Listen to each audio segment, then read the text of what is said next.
오늘 우리에게 주시는 하나님의 말씀은 사무엘상 12장 19절부터 25절까지의 말씀입니다. 사무엘상 12장 19절부터 25절까지 봉독하여 드리도록 하겠습니다. 모든 백성이 사무엘에게 이르되 당신의 종들을 위하여 당신의 하나님 여호와께 기도하여 우리가 죽지 않게 하소서. 우리가 우리의 모든 죄에 왕을 구하는 악을 더하였나이다.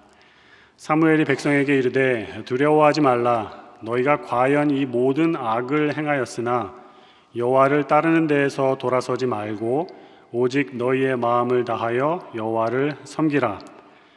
돌아서서 유익하게도 못하며 구원하지도 못하는 헛된 것을 따르지 말라. 그들은 헛되니라. 여호와께서는 너희를 자기 백성으로 삼으신 것을 기뻐하셨으므로 여호와께서는 그의 크신 이름을 위해서라도 자기 백성을 버리지 아니하실 것이요 나는 너희를 위하여 기도하기를 쉬는 죄를 여호와 앞에 결단코 범하지 아니하고 선하고 의로운 길을 너희에게 가르칠 것인즉 너희는 여호와께서 너희를 위하여 행하신 그 큰 일을 생각하여 오직 그를 경외하며 너희의 마음을 다하여 진실이 섬기라. 만일 너희가 여전히 악을 행하면 너희와 너희 왕이 다 멸망하리라. 아멘. 대학 입시에서 실패하면 다시 도전하기 위해 재수를 선택하는 사람들이 있습니다. 원하는 대학에 합격하지 못했지만 다시 재도전하는 겁니다. 이때 사람들이 말합니다. 재수에 성공하려면 첫 번째보다 더욱 열심히 해야 된다고요.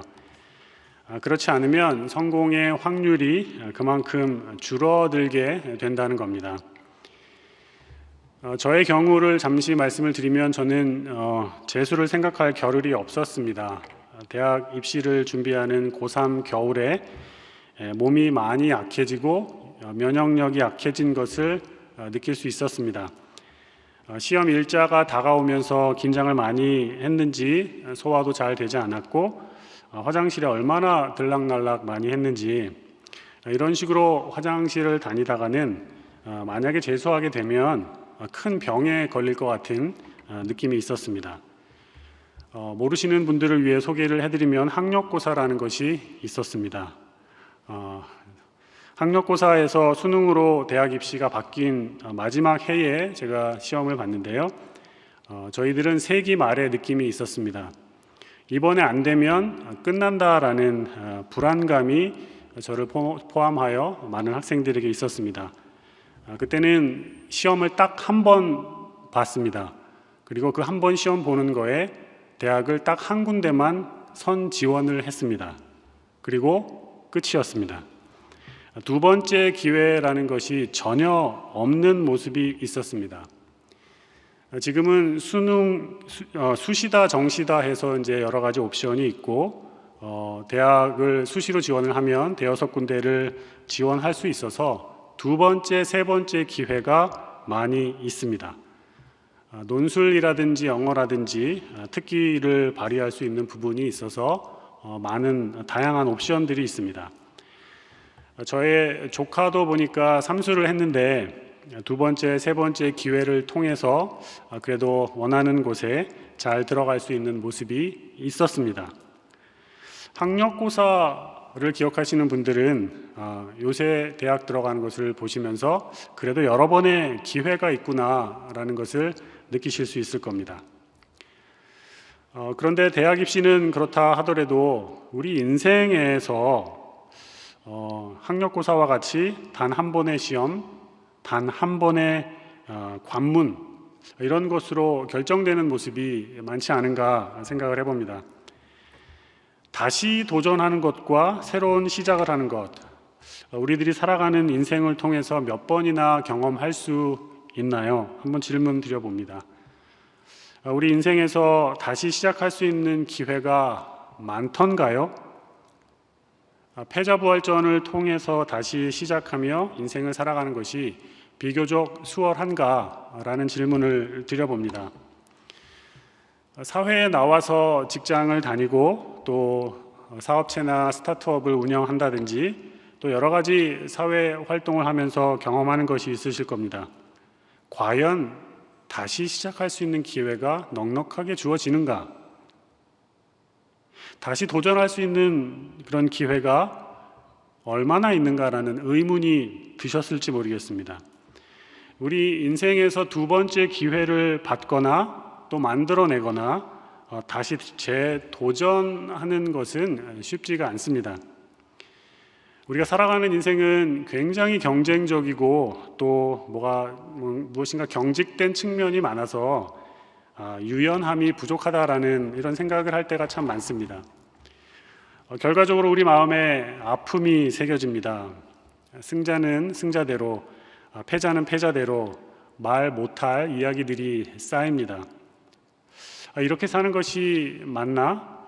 이거 도대체 내 마음에 들어가 있는 이 무거움은 이거 뭐지? 이 모습 이대로 평생을 살아야 하는가? 이러한 마음이 들 수가 있습니다.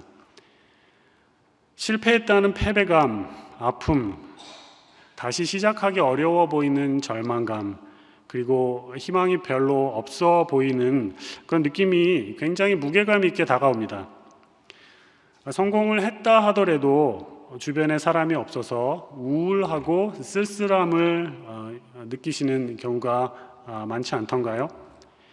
우리에게는 누구나 다 자기만의 고민거리들이 있습니다. 그래서 우리는 다시 시작할 수 있을까? 두 번째 기회가 있을까? 희망은 있을까?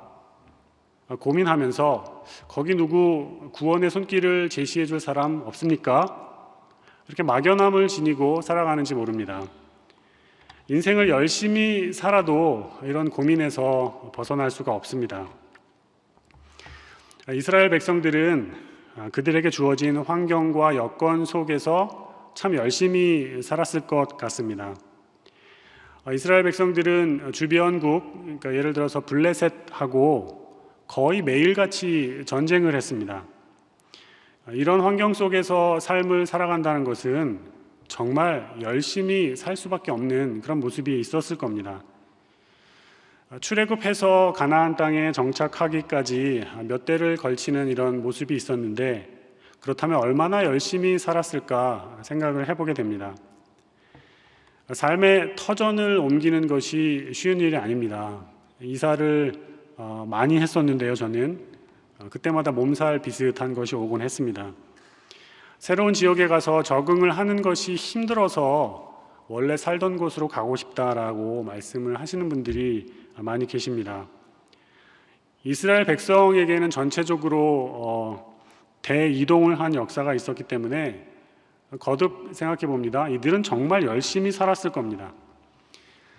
새로운 환경에서 적응하면서 필요한 것이 너무 많아서 이것저것 생각을 해보다가 눈에 띄는 것이 있습니다. 출애굽하면서도 느꼈지만 애굽도 그렇고 주변 여러 나라에 왕이 있는 겁니다. 왕을 중심으로 얼마나 일사불란하게 움직이는지 모릅니다.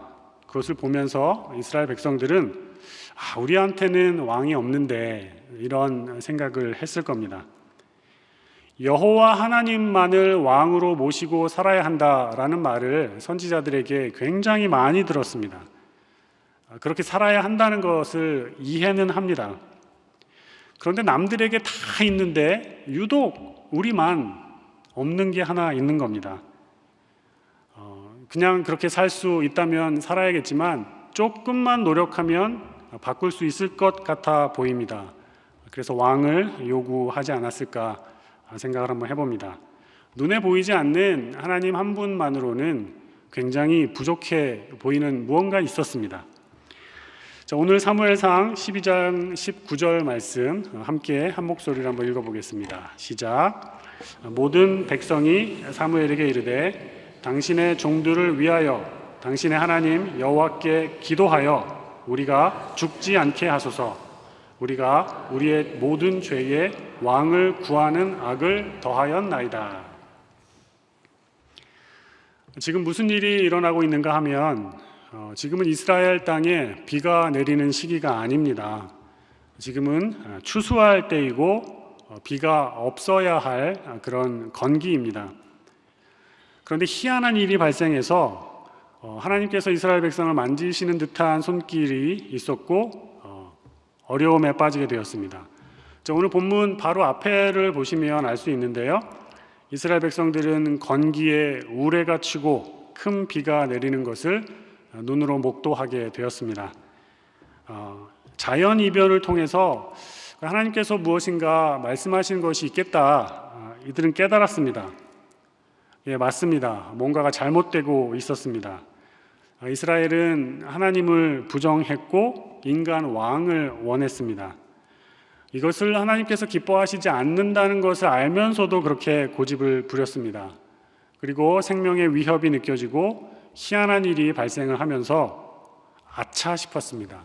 선을 넘었다는 것을 깨닫게 되었고 직감적으로 다시 하나님에게 나아가야 하겠다는 것을 느꼈습니다. 추수기에 내린 비로 인하여서 식량이 다 없어질 수도 있겠다, 기근에 이를 것 같은 불안함도 있었습니다. 그래서 이스라엘 백성들은 사무엘에게 부탁합니다. 우리들이 멸망하지 않도록 기도해 주세요. 애굽의 바로가 모세로 인하여 생긴 그런 재앙을 보고 중보 기도를 부탁했던 것과 비슷합니다.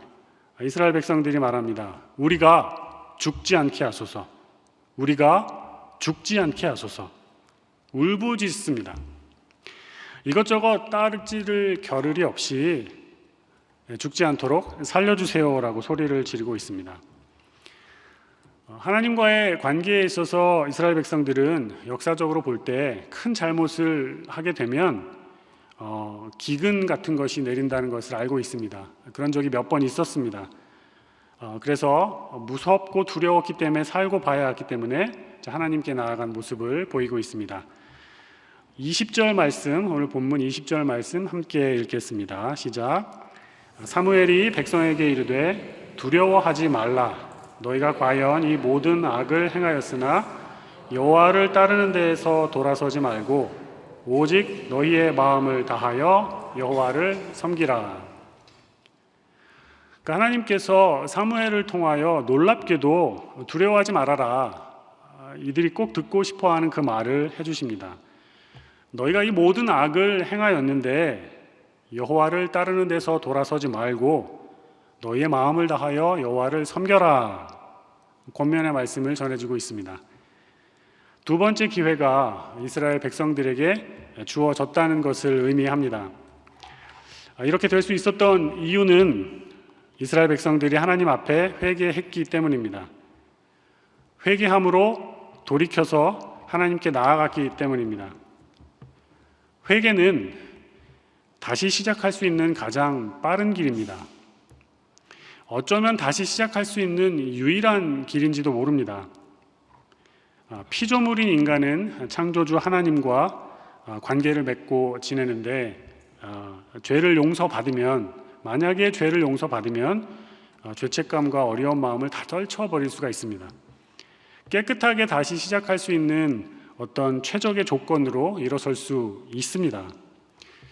그래서 다시 말씀드립니다. 피조물인 우리는 하나님께 만약에 실수하거나 죄를 지으면 회개하면 됩니다. 그러면 다시 시작할 수 있는 두 번째 기회로 나아갈 수 있는 가장 빠른 길에 들어서게 됩니다. 이것은 우리에게 있었던 어떤 그 자유의지라는 것 때문에 그렇습니다. 선택권이 우리에게 있었고 무언가를 선택할 수 있는, 마음대로 할 수 있는 모습이 있습니다. 좋은 건데 이게 이제 가장 나쁜 것으로는 하나님에게 등을 지우고 하나님과 올바른 관계를 맺지 않는 쪽으로도 나아갈 수 있습니다. 그래서 하나님과의 관계를 깨뜨린 적이 많았는데 회개하면 됩니다. 회개하면 돌이킬 수 있습니다. 시편 32편 3절부터 5절까지의 말씀이 있습니다. 함께 한번 읽도록 하겠습니다. 시작. 내가 입을 열지 아니할 때에 종일 신음함으로 내 뼈가 쇠하였도다. 주의 손이 주야로 나를 누르시오니 내 진액이 빠져서 여름 가뭄에 마름같이 되었나이다. 셀라.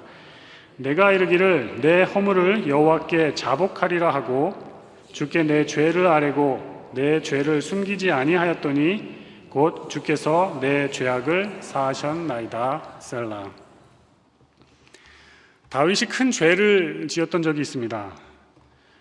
그리고 하나님 앞에서 자신이 어떻게 되었는지를 고백하는 내용입니다. 자신이 죄를 인정하지 않고 회개하지 않았을 때 그 마지막이 시름시름 앓고 쇠잔해지더라, 이런 이야기를 합니다. 마음속에 깊숙이 품고 앓다 보니 속병이 더 들더라, 이런 고백을 합니다. 우리가 만약 우리의 죄를 숨기고 우리 안에 꼭꼭 싸매고 자백하지 않으면 여름 가뭄에 마름같이 된다라는 이 다윗의 표현을 기억하셔야 되겠습니다. 만약에 반대로 우리가 잘못한 것이 있거나 죄진 것이 있었을 때 솔직하게 시인하고 자백하면, 하나님께 나아가면 깨끗이 잊어주시고 죄를 사하여 주십니다. 하나님께서 그렇게 해 주십니다. 사람은 사람에게 용서하거나 이런 것이 매우 어렵습니다. 상대방이 잘못했다고 이렇게 자세를 굽히고 와도 그래도 용서하기가 참 힘든 경우가 많습니다. 그런데 하나님은 인간하고 다르십니다. 우리가 우리의 죄가 있을 경우에 솔직하게 자백하고 또 용서를 구하면 하나님은 깨끗하게 해주십니다. 바람이 불어서 미세먼지가 다 날아가듯이 깨끗하게 해주십니다. 자, 요한 1서 1장 8절과 9절 말씀, 이것은 제가 읽어드리도록 하겠습니다. 이렇게 되어 있습니다. 만일 우리가 죄가 없다고 말하면 스스로 속이고 또 진리가 우리 속에 있지 아니할 것이요, 만일 우리가 우리 죄를 자백하면 그는 미쁘시고 의로우사 우리 죄를 사하시며 우리를 모든 불의에서 깨끗하게 하실 것이요. 하나님 앞에 회개하면 하나님께서는 모든 것을 용서해 주시고 다시 시작할 수 있는 기회를 허락해 주십니다.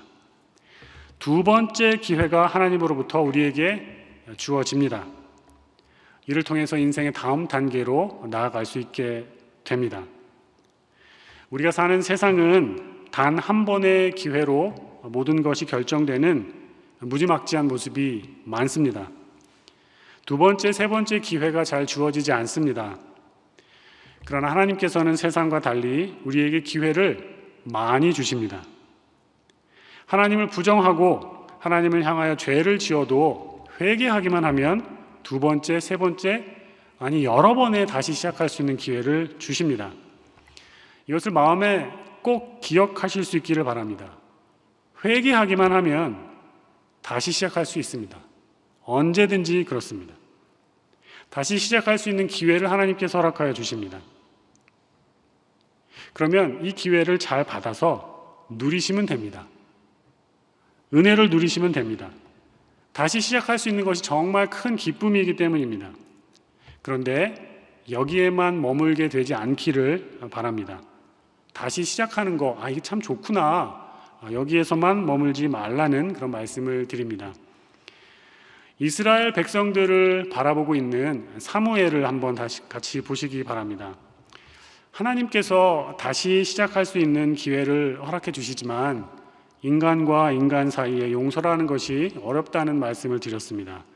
사무엘에게도 마찬가지였습니다. 사무엘은 하나님과 인간 사이의 중보자이지만 하나님께서 이스라엘 백성들을 용서하려고 하신다라는 것을 지켜보면서 그도 이스라엘 백성들을 향하여 하나님의 마음 그대로 나아가는 것이 쉬웠을까를 생각을 해 보셔야 됩니다. 아닙니다. 힘들었을 것이 분명합니다. 사무엘도 인간이기 때문입니다. 인간인 이상 도저히 용서할 수 없는 것들이 있습니다. 이스라엘 백성들을 권면하고 경고하고 옳은 길로 갈 수 있도록 그토록 애를 썼는데 잘못될 것을 뻔히 알면서 그 길로 가고 있는 이 백성들을 사무엘이 보고 있습니다. 이스라엘 백성들은 하나님을 거절했고 그들의 중보자인 사무엘도 거절했습니다. 이게 단순한 것이 아닙니다. 하나님을 거절했고 사무엘도 거절했습니다. 당신은 빠지고 인간 왕 세워주세요, 이렇게 얘기한 겁니다.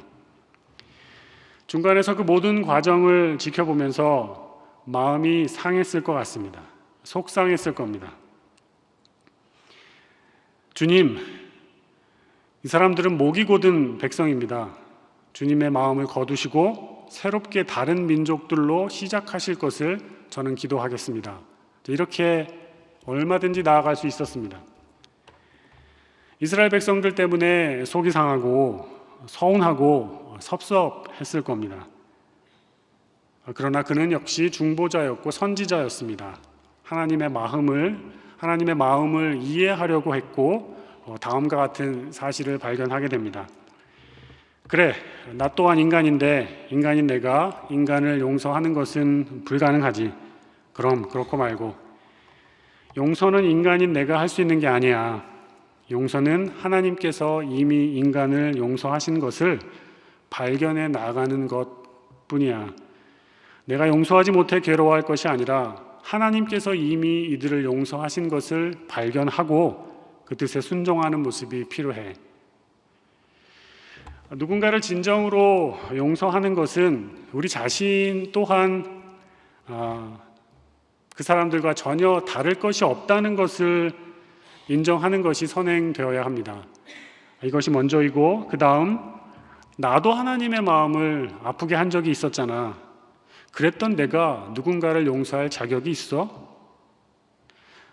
우리 자신에게 용서의 자격이 전혀 없다는 것을 발견하는 것이 두 번째 발걸음입니다. 그리고 나서 하나님께서 이들을 용서하셨구나 하는 것을 발견하고 그 하나님의 뜻을 좇아 나아가는 모습이 필요합니다. 신학자요 목회자인 존 패튼이라는 사람이 쓴 내용입니다.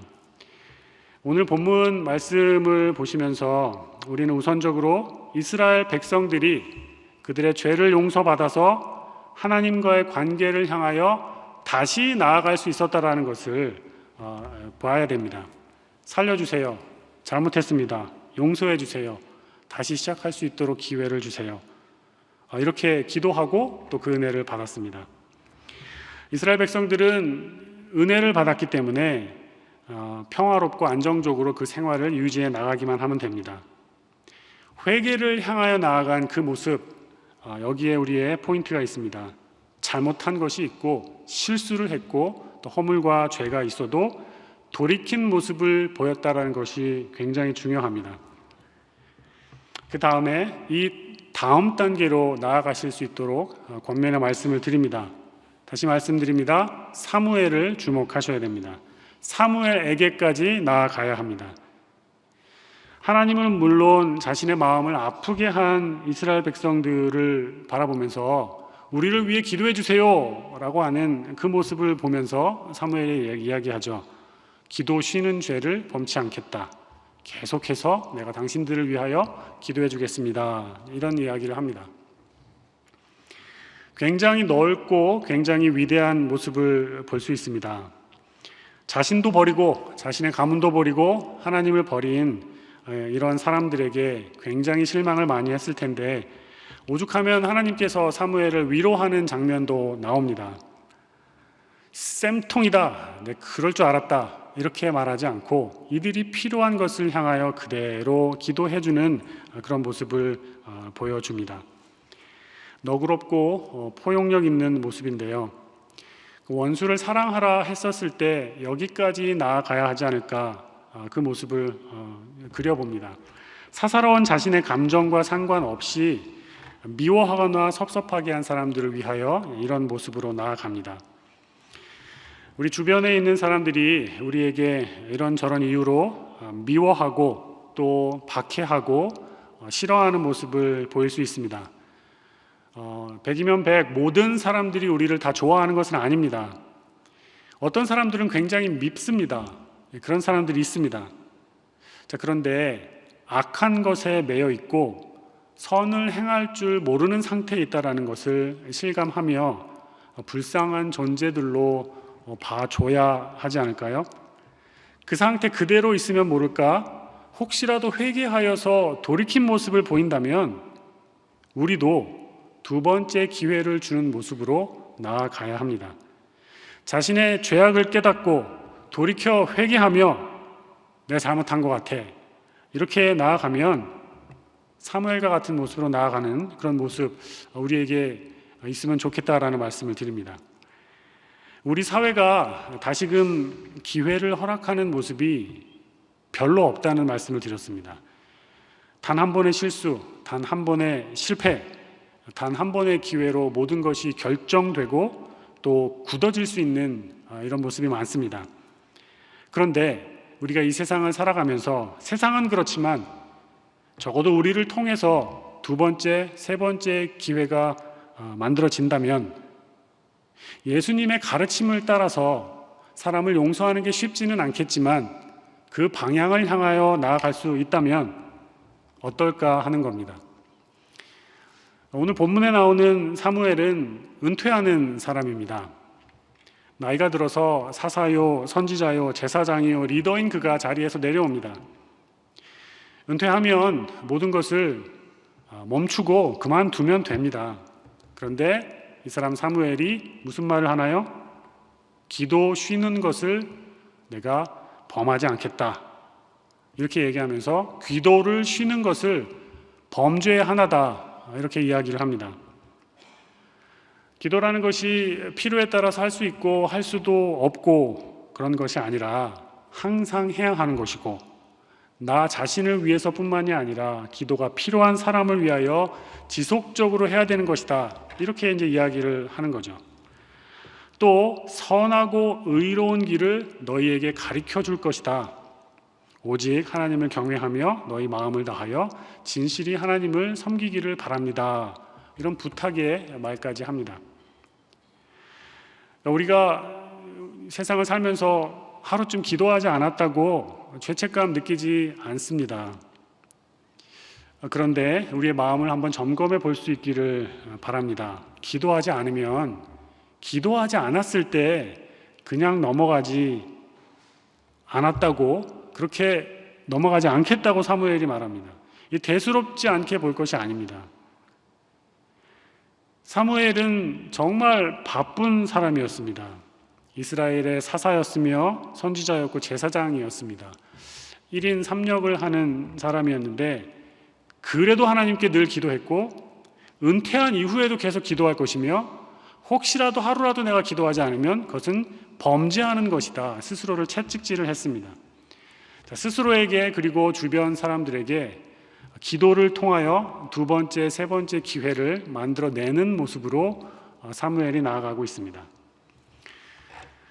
정리를 해드리겠습니다. 첫 번째, 회개할 것이 있고 잘못한 것이 있고 실패하고 실수한 것이 있으면 하나님 앞으로 가셔서 회개하고 돌이키면 됩니다. 다시 시작할 수 있는 가장 빠른 길입니다. 두 번째 기회를 받을 수 있는 모습은 창조주 하나님에게로부터 나옵니다. 인간이기 때문에 실수할 수 있고 실패할 수 있습니다. 그런데 실패와 실수를 한 이후에 어떻게 행동하는가, 이게 더 중요합니다. 비 온 뒤에 땅이 굳어지는 모습으로 얼마든지 나아갈 수 있습니다. 만약에 회개하여서 돌이킬 수 있다면 하나님께서 다시 시작할 수 있는 기회를 주실 것인데 기쁜 마음으로 받으시면 됩니다.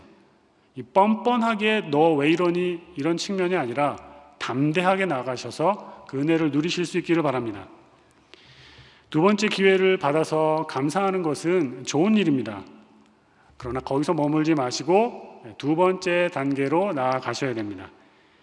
회개하여 돌이킨 이후에 하나님께 용서를 받은 체험을 한 사람이라면 다른 사람을 향하여 그렇게 비슷한 모습으로 나아가셔야 됩니다. 하나님의 마음을 아는 데까지 이르러서 하나님의 마음을 이해하며 이미 하나님께서 용서하신 저 사람을 향하여 그런 방향으로 발걸음 디디며 나아가는 겁니다. 사무엘이 그랬습니다. 하나님께서 이스라엘 백성들을 용서해 주신 것을 보고 하나님의 마음을 닮아야겠다 하며 그 방향으로 나아갔습니다. 은퇴하였을 때 이스라엘 백성들을 향하여서 계속해서 기도하겠다라고 선언을 합니다. 사랑하되 끝까지 사랑하고 내가 죽는 날까지 당신들이 잘 되는 것을 봐야 하겠습니다. 이런 모습으로 나아가는 거죠. 사무엘과 같이 우리가 주님과 동행하면서 늘 기도하는 우리의 모습을 통하여서 우리 주변이 살아나는 모습, 우리 주변이 행복해하는 모습을 보았으면 참 좋겠습니다. 우리 주변에 힘들어하는 사람이 참 많습니다. 쓰러지는 사람이 많고 마음이 정말 힘든 사람이 많습니다. 어렵게 입을 열어서 기도해 줄 수 있겠습니까? 라고 이야기했을 때 그 중심을 보시고 전심을 다하여 함께 기도해 줄 수 있는 그 모습을 이루어낼 수 있기를 저는 부탁을 드립니다. 그래서 그 기도가 사람을 살려내고 힘을 내고 다시금 하나님을 향하여 이뤄내고 내가 내 인생 힘들지만 한 발을 더 내디뎌 보겠다라고 나아갈 수 있는 그런 기회를 만들어내실 수 있는 분들 되시기를 바랍니다. 그렇게 우리 주변이 살아나고 그로 말미암아 교회가 든든히 서가고 사람들이 행복한 모습이 우리로 말미암아 생길 수 있다면 정말 좋겠습니다. 그런 모습이 많아지기를 예수님의 이름으로 축원합니다. 아멘. 기도하겠습니다. 하나님 참 감사합니다. 하나님의 말씀 힘입어서 하루하루 살아가는 우리들이오니 하나님 말씀의 은혜를 허락하여 주시옵소서. 혹시나 허물과 죄를 범하고 실패하고 실수하여 살아가는 모습이 있더라도 하나님 앞에 돌이켜 회개하며 나아갈 수 있는 담대함을 우리에게 허락하여 주시옵소서. 다시 기회를 주시는 하나님을 만나게 하시고 만날 수 있게 하시고 한 걸음 더 나아가 우리로 인하여 우리 주변이 다시금 살아갈 수 있는 그런 은혜를 베풀 수 있는 우리로 하여금 은혜를 흘려보내는 은혜의 통로로 하나님 또한 우리를 사용하여 주시옵소서. 그렇게 우리와 함께 하시는 예수님의 이름으로 감사하며 기도드립니다. 아멘.